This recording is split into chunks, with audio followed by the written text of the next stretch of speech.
What's up, good people? Welcome back to the channel. Welcome to PokeFlips.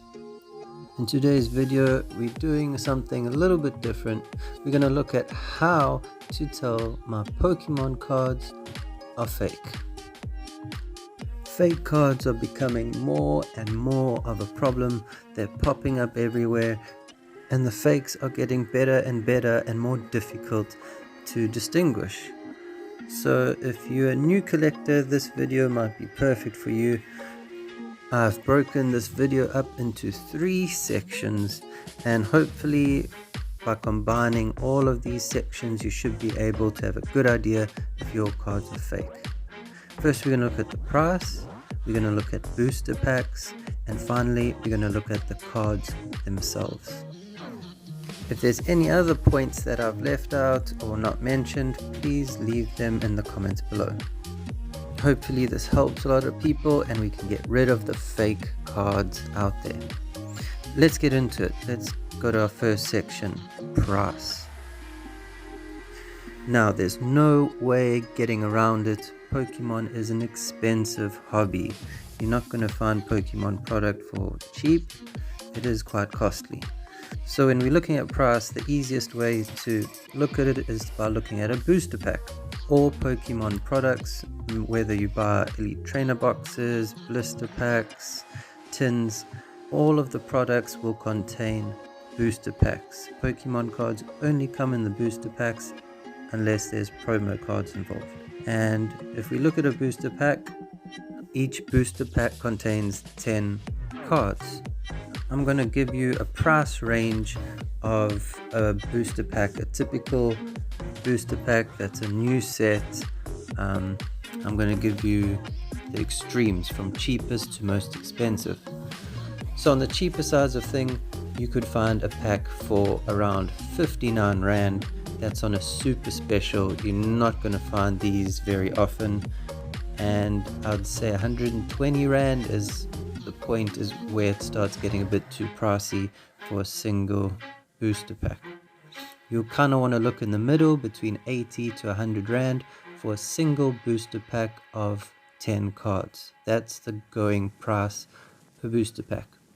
If you're buying 50 Pokemon cards for 100 Rand or a booster pack for 30 Rand, consider it fake.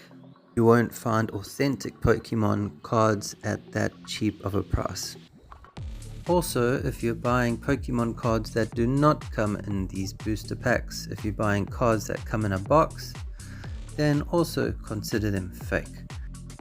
If you're shopping around and you find a booster pack, expect to pay 80 to 100 Rand. Packs.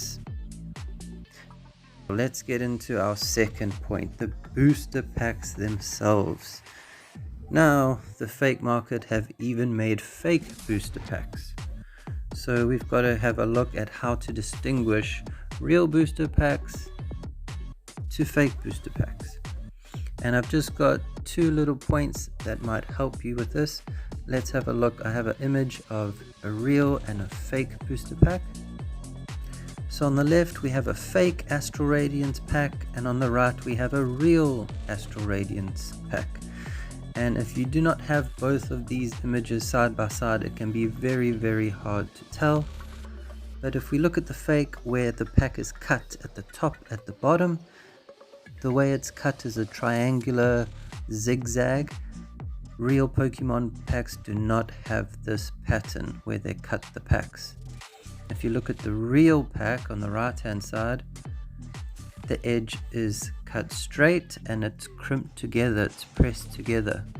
So that is a clear indication whether your booster pack is real or fake. Look at how the packs have been cut and sealed at the top and bottom of the pack.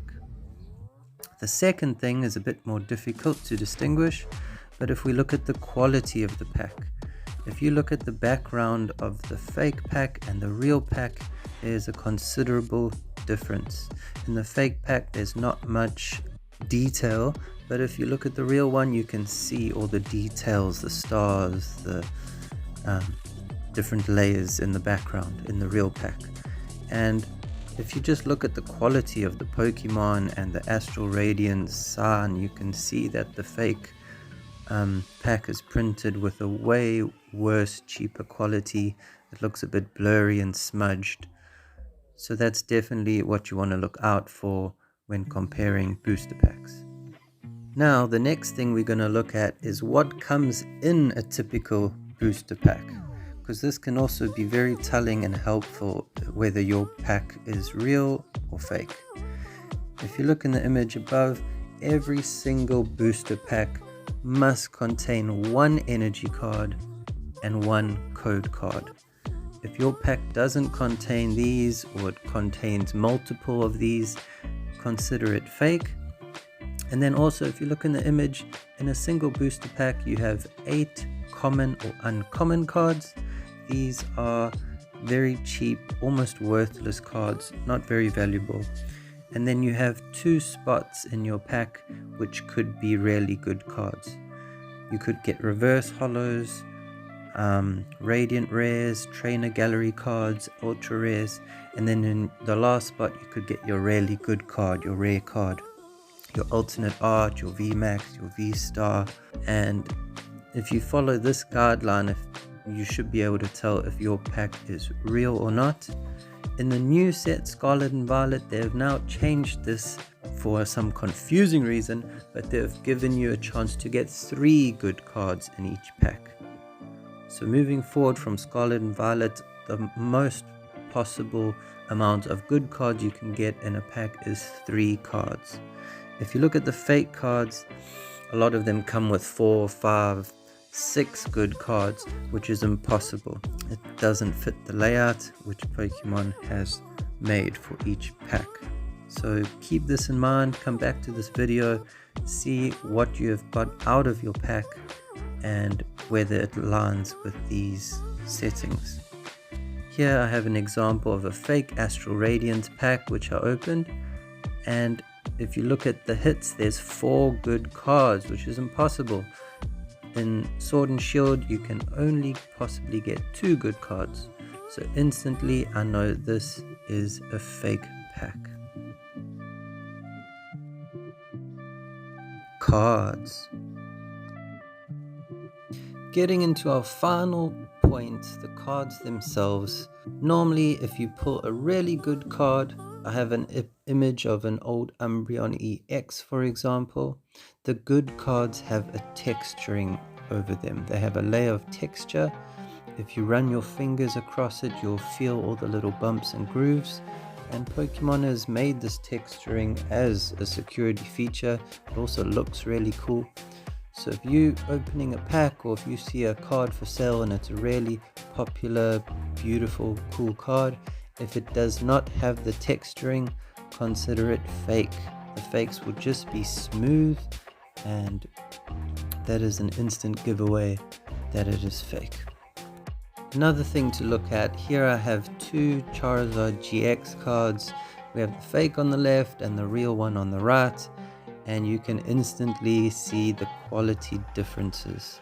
Fake cards usually have this shiny, colorful glare, and it looks terrible. You can, if you have them side by side, you can instantly see that there's a difference.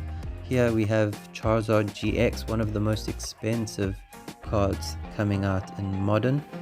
And if you look at the background of the real card, you can see the textured layers there, the details in the background, whereas the other one is smooth. Another way of checking your cards is the rip test. I don't recommend ripping any valuable cards. Look at commons or uncommons. If you tear a fake card, you'll only see the paper is white inside, whereas the real card should have a printed ink layer in the middle. Pokemon makes a ink layer in the middle. You can see a black line along the edges. Now for the last few steps, you need to use this website. I highly recommend it, tcgplayer.com. It's the most widely used website, and you can check your card's value, current value, as well as bring up images of the cards you are searching for. go on your computer, search tcgplayer.com, click Pokemon, and in every single Pokemon card at the bottom left corner there is a set number. If you look at this image, we have a Cinderace card and the set number is 034/202. If you type that in TCG Player in the search bar under Pokemon, your exact card should pop up on their website. If you enter the set number and your card doesn't pop up, it could be an indication that it's fake. Now, another thing to look at while using TCG Player is looking at the font of the cards. A lot of the fakes do not have the same font. A lot of the font will be different.